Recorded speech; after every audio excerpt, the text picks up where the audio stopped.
Selamat datang di channel cerita pukul 00. Sebelum mendengarkan kisah ceritanya, alangkah baiknya jangan lupa subscribe dan aktifkan lonceng notifikasinya agar kalian tidak ketinggalan dengan kisah cerita lainnya. Terima kasih. Oke, langsung saja kita ke ceritanya. Kembali lagi bersamaku di channel cerita pukul 00. Kali ini aku akan menceritakan kisah nyata yang berjudul Ditolong Makhluk Gaib di Puncak Suroloyo. Untuk sumber cerita sudah saya sertakan di kolom deskripsi. Puncak Suroloyo adalah salah satu destinasi wisata di Kabupaten Kulon Progo, Yogyakarta.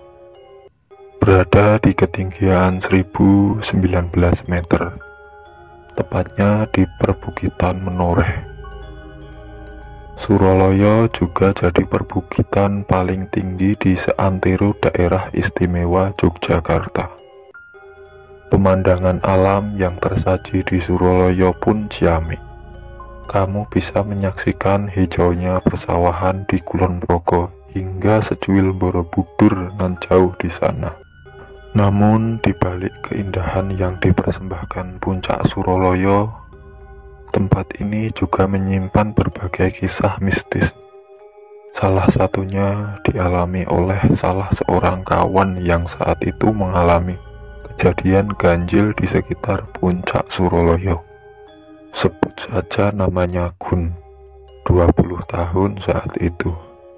Dia hendak pulang dari makrab di daerah Suroloyo, dan sialnya ia turun di waktu malam. Gun adalah mahasiswa yang kebetulan menjadi panitia makrab sebuah organisasi di kampusnya. Makrab kali ini berada tak jauh dari Puncak Suroloyo. Saat makrab ada beberapa kejadian ganjil yang terjadi. Namun kita tak usah bahas apa yang terjadi di sana, karena topiknya adalah kisah misteri yang dialami Gun sewaktu pulang dari sana. Saat itu pukul 9 malam. Peserta makrab sudah pulang sedari tadi menuju kota Jogja. Sementara Gun dan panitia pulang terakhir. Nah, sialnya si Gun ini jadi orang paling belakang yang turun dari tempat itu. Ia naik motor sendirian dan punya satu kekurangan fisik yang cukup fatal. Dia tidak mahir menggunakan sepeda motor jika keadaan gelap. Maklum, jalanan berada di tengah hutan yang cukup ada pepohonan rimbun tanpa penerangan sama sekali. Sialnya lagi, dia mengantuk saat itu. Tiba-tiba di tengah jalan ia bertemu dengan sesosok orang tua. Ia berhenti setelah tangan si kakek melambai-lambai di depannya. "Nak, boleh kakek menumpang sampai ke Malioboro?" tanya si kakek kepada Gun. "Oh iya kek, ayo bareng saja," jawab Gun. "Iya, tapi kakek aja yang boncengin ya," pinta si kakek. Di tengah kegelapan malam, Gun bertemu dengan seorang kakek tua yang sedang berjalan kaki menyusuri jalanan yang gelap gulita itu. Ia melambaikan tangan meminta agar Gun berhenti. Si kakek ini ingin numpang ke Malioboro. Waktu itu kira-kira sudah masuk hampir pukul jam 10 malam. Gun pun dengan senang hati mengajak si kakek bareng di motornya. Namun anehnya justru si kakek meminta agar dia yang membawa motornya. Sementara Gun cukup memboncengnya saja. Gun yang mengantuk pun setuju, dan ia membonceng kakek tua yang tidak tahu siapa itu. Tiba-tiba Gun terbang.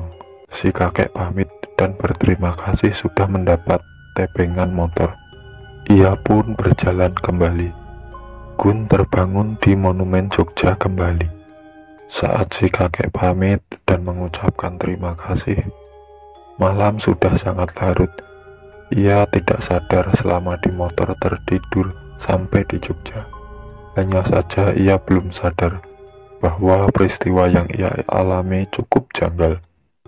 Si kakek pun tidak berhenti di Malioboro, tapi di Monumen Jogja kembali. Gun yang baru saja tersadar sepertinya belum sepenuhnya bisa berpikir jernih.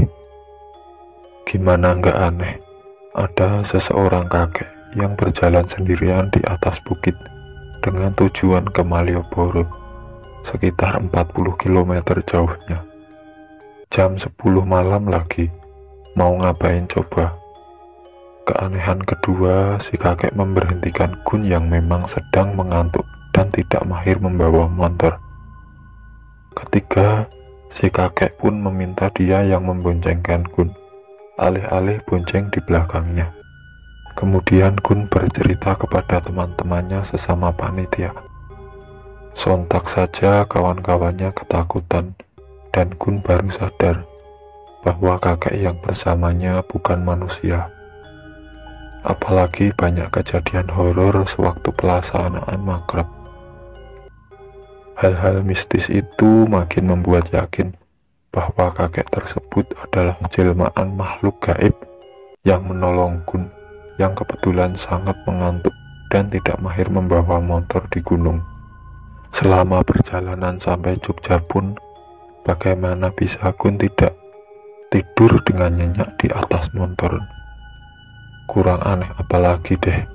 Namun syukurlah Gun selamat sampai Jogja meskipun ditolong oleh entah makhluk apa itu yang menjelma menjadi bentuk kakek tua yang modusnya minta diantarkan ke Malioboro. Mitos-mitos memang sangat melekat dengan perbukitan Menoreh dan puncak Suroloyo, bahkan sejak zaman kerajaan Mataram. Jadi tidak aneh jika banyak kejadian mistis di sana. Yang aneh adalah biasanya makhluk gaib mengganggu atau mengusuli manusia. Ini justru malah membantu Gun yang sedang dalam masalah. Itulah kisah cerita horor nyata dan fiktif. Semoga dari kisah cerita ini kita bisa mengambil sisi positif dan membuang sisi negatifnya. Oke teman-teman, sekian dari kisah cerita ini.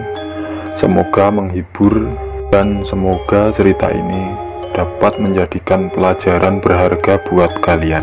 Jangan lupa subscribe, like, share, dan oke, terima kasih.